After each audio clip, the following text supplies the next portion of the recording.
chọn đó chiêm đây là một chiêm không đây bằng thì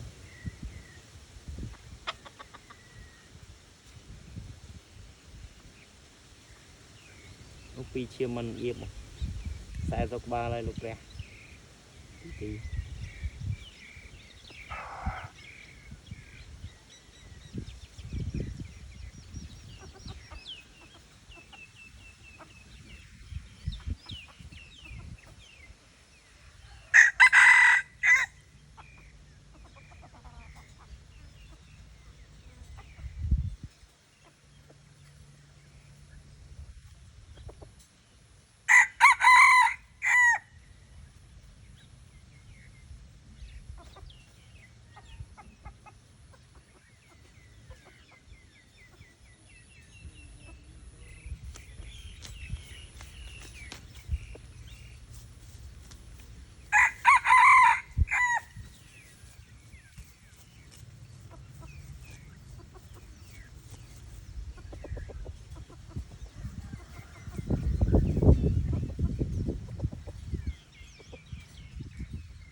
anh ơi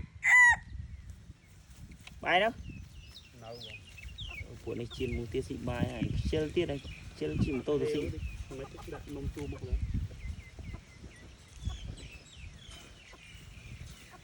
đi tí trăm một mưa lên tí nhầm ơi kìa buồn mà chu đây plau tục lần đã róp bên này thông mấy ở chu quan plau nhưng đờ chỉ lán lang mố rồi mà bạn na chơi khné đờ mù